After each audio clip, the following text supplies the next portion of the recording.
All right, this is my man Bear. Bear is from Berkeley, California, and he's a good little dog. He's an 18, 19-week-old black lab, and we've been having big fun with both Bear and his owner. His owner, Eunice, has come to visit me, and she's actually staying in Kentucky for the whole time that Bear's down here hanging out with me. So I'm training Bear and I'm training Eunice. And you might say, well, Stonnie, what are you training somebody from Berkeley to do? I'm training her to have fun Kentucky style. Look on my Instagram. I took her side-by-side riding the other day, got her all dirty and climbed some mountains and just had a big time.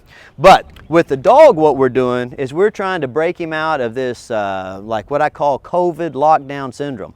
Bear's an awesome dog, but what this COVID lockdown has done is it's produced a whole crop of puppies that are under-socialized. You know, they haven't seen many other dogs, they haven't seen many people, and it makes them kind of timid. And that's weird, you know. I mean, you guys know that what I think about labs. I think all dogs want to be labs, and of course all labs want to be black, and the reason I like black labs is because they're so confident and outgoing and gregarious and fun to be around.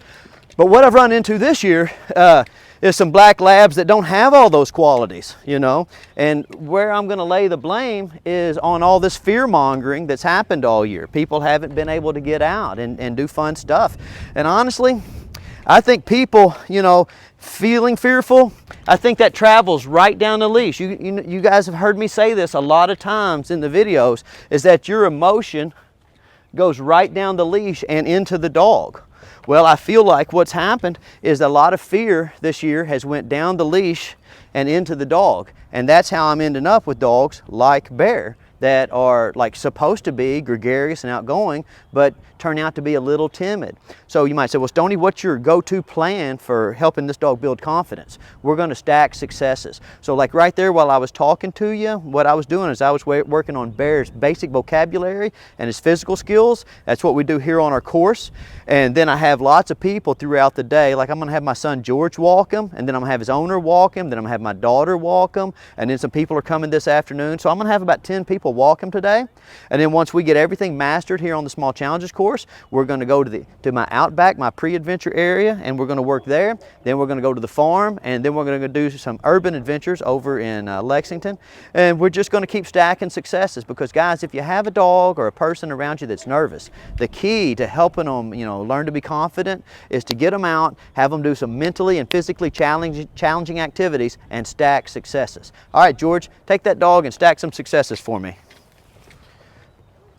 All right, so George is going to get that little dog. Now this is a big progress for Bear, because last week when I would try to hand the leash off to George, Bear would he would try to get away from George.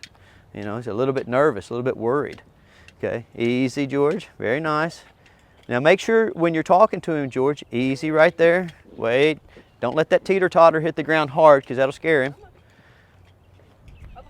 There you go, really vocalize.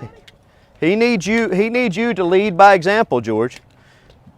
So you got to sound confident. You got to sound like you know what you're doing, because a dog that's not confident is like a person that's not confident. They second guess themselves.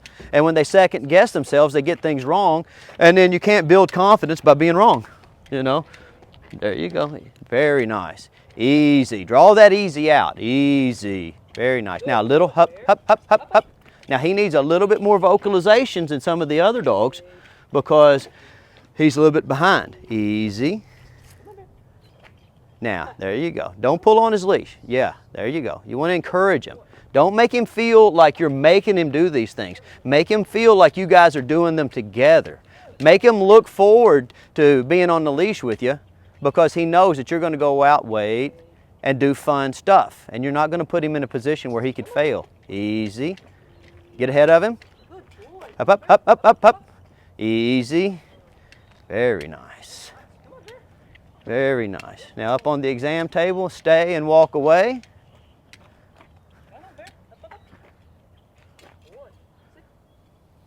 Lay your leash down, stay. Very good. Now keep a count on him. Very nice. Okay. All right, that's great. That's all Bear needed for this part of the session. Now we'll go out back and let him do some exploring.